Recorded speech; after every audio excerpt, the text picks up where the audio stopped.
ಮಿತ್ರರಾದಂಥ ನಾಗರಾಜ್ ಅವರಿಗೆ, ನನ್ನ ಆತ್ಮೀಯ ಮಿತ್ರ ಚಂದ್ರಶೇಖರ್ ಅವರಿಗೆ ಮತ್ತು ಪ್ರವೀಣ ಗರಡಿ ಅವರಿಗೆ, ಗೀತಾಜಯಂತವರಿಗೆ, ಸಭಾಂಗಣದಲ್ಲಿರ್ತಕ್ಕಂಥ ನನ್ನ ಯಾವತ್ತೂ ಎಲ್ಲ ದೈವೀ ಸ್ವರೂಪಿಗಳಾದಂಥ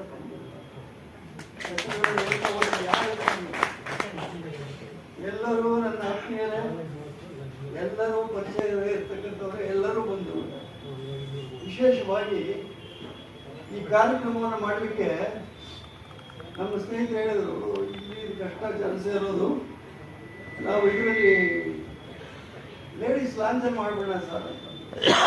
ನಾನು ಹೇಳಿದೆ, ಸರ್ ಬೇಡ ಸರ್, ನಾನೇನಾದ್ರೂ ಮಾಡೋದು. ಈ ಇಡೀ ಕಾರ್ಯಕ್ರಮದ ಜವಾಬ್ದಾರಿ ಹೊತ್ತು ಮಾಡಿದಂಥವರು ಬಂಧುಗಳಾದಂಥ ನಾಗರಾಜ ಮೂರ್ತಿ ಮತ್ತು ಅವರು ಆಮೇಲೆ ಒಪ್ಕೊಳ್ಳೋದ್ರಿಂದ ನಾವು ಇಲ್ಲಿ ಬುಕ್ ಮಾಡಿದ್ದು ನಮಗೆ ಸುದೈವ ಸಿಕ್ತು. ಇನ್ನು ಈ ಬುಕ್ಕು ರೂಪದಲ್ಲಿ ತರಬಹುದು ಅಂತ ನನಗೆ ಸ್ವಲ್ಪ ಪುಷ್ ಮಾಡಿದಂಥವ್ರು ಅಂತಂದರೆ, ನನ್ನ ಸ್ಕ್ರಿಪ್ಟನ್ನು ನೋಡ್ತೀನಿ ಅಂತ ತಗೊಂಡೋಗಿ ಜೆರಾಕ್ಸ್ ಮಾಡಿ ಪ್ರಿಂಟ್ ಮಾಡಿಬಿಡೋಣ ಅಂತ ಹೇಳಿ ನನಗೆ ಒಂಥರ ಉಬ್ಬಚ್ಚಿದವರು ಅಂತ ಹೇಳ್ಬೋದು ನನ್ನ ಕಾಪಿ ಭಾಷೆ.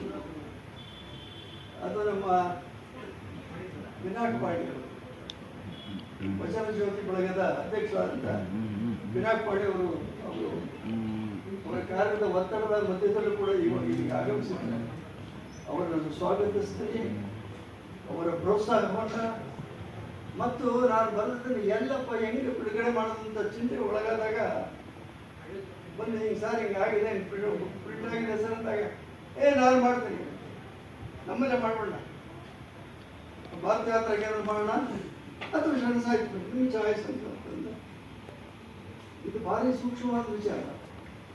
ನಾನೇ ನನ್ನನ್ನೇ ಬರೆದಿದ್ದು, ನಾನೇ ಪ್ರಕಾಶಕಾಂತರು ಆಟೋದಾಯಿತು, ಇನ್ನು ನಾನೇ ಮಾಡಿದ್ರೆ ಅನ್ಕೊಂತಾರೆ ಗೌರವ ಕಡಿಮೆ ಔಷಧಿಯೂ ಅಲ್ಲ. ಅಂತಹ ಸಂದರ್ಭದಲ್ಲಿ ನೆರವಿಗೆ ಬಂದಂಥವರು ಶರಣ ಸಾಹಿತ್ಯ ಅಲ್ಲಿಂದ ಒಂದು ವರ್ಷ ಡೆಲ್ಲಿ ಕಳಿಸಿದ್ರು, ಮಾಡ್ಕೊಂಡ ಅದು ಅಲ್ಲಿ ನಮ್ಮನ್ನು ಉಪಯೋಗಿಸ್ಕೊಂಡು ಕೆಲಸ ಮಾಡ್ತಕ್ಕಂಥ ವ್ಯವಸ್ಥೆ ಇರಲಿಲ್ಲ. ಆಮೇಲೆ ನಾವು ಏನೇ ಮಾಡಿದ್ರು ಕೂಡ ಪಬ್ಲಿಕ್ಸ್ ಕಾಂಟ್ರಾಕ್ಟ್ ಆಗ್ತಿರಲಿಲ್ಲ. ನನಗೆ ಯಾವತ್ತೂ ಜನಗಳ ಮಧ್ಯದಲ್ಲಿ ಇರಬೇಕು. ನಾಗರಾಜ ಮೂರ್ತಿ ಬೈತಾ ಇದ್ರು, ಯಾಕೆ ಹಿಂಗೆ ತೋಡಾಡ್ತೀನಿ, ಕೂತ್ಕೊಳ್ಳಿ ಅಂತ. ಅರೆ ಬಂದರೆ ಚೇರಿಲ್ಲ ಅಂತ ಆಕ್ಸೆಪ್ಟ್ ಕೊಡೋಗಿದ್ದೆ. ಇದು ನನ್ನ ಕಡಿತ ತುರ್ತ. ಹೀಗಾಗಿ ಮೊದಲ ಪ್ರಥಮ ಚುಂಬನ ಅಂತಲ್ಲ ಕರಿಬೋದು, ಚೊಚ್ಚಲ